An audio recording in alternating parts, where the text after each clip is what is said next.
Hello guys, and welcome to another video, and in this one we're going to be continuing the Keystone highlight series. This is a group of videos discussing the mechanics and various interactions of specific keystones, and in this episode it's all about the keystone Disciple of Kitava.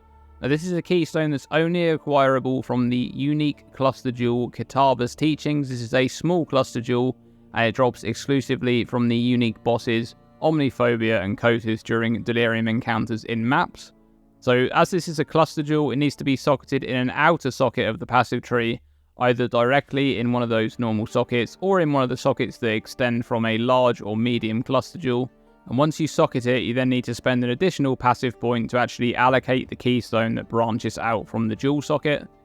And Disciple of Kitava has two modifiers. Every second, consume a nearby corpse to recover 5% of life and mana, and 10% more damage taken if you haven't consumed a corpse recently. Now compared to the keystones we've already looked at so far in this series, this one is quite straightforward, but that doesn't mean it can't be used to great effect in some builds. First, let's look at the downside. 10% more damage taken if you haven't consumed a corpse recently. Since the other modifier on the keystone will consume corpses, you only need to ensure that there are corpses near you that can be consumed, and as long as this is the case, you'll never encounter this downside. However, you only begin to take 10% more damage if you haven't consumed a corpse in the last 4 seconds.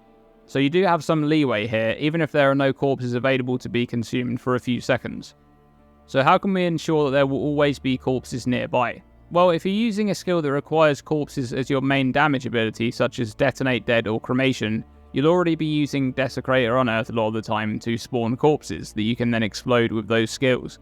For these builds, this keystone becomes a great investment, especially if you're already using a large or medium cluster jewel in your build, since you'll gain all of the upside of the recovery for this keystone from just 2 passive points spent, one for the jewel socket and one for the keystone itself.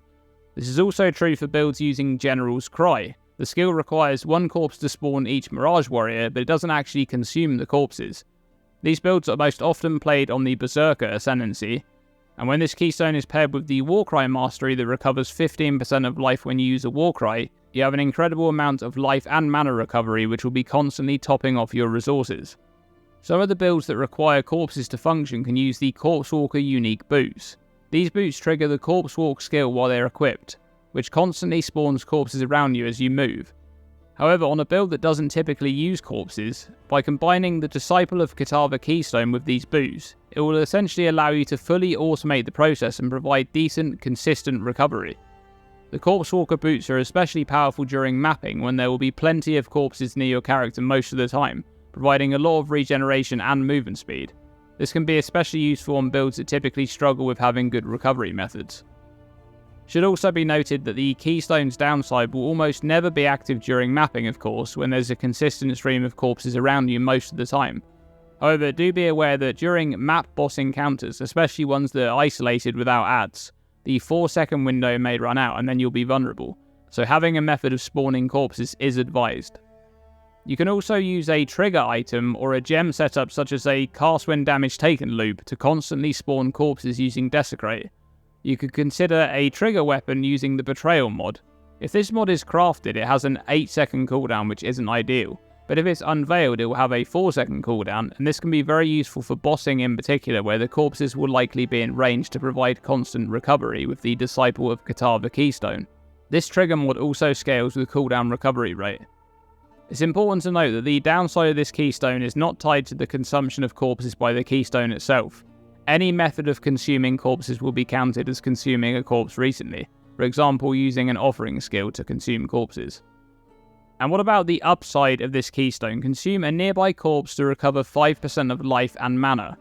So as long as there's corpses nearby, with this keystone you'll always be consuming 1 corpse every second to recover 5% of your life and mana. Importantly, this recovery is instant, and it's not affected by recovery rate modifiers. That means it won't be affected by things like the Chieftain's Tassalio Cleansing Water Notable that provides increased life recovery rate. But one of the upsides of instant recovery is that it also won't be affected by modifiers that lower your recovery rate, like the Of Recovery monster modifier that uses the Healing Nova ability. This ability will apply a debuff on your character, causing 60% reduced life recovery rate. There's also the Smothering Map modifier that can roll up to 60% less life recovery rate. and the Stasis map modifier, which will prevent characters from regenerating life and mana. But since the recovery from Disciple of Kitava is instant, it won't be affected by these modifiers.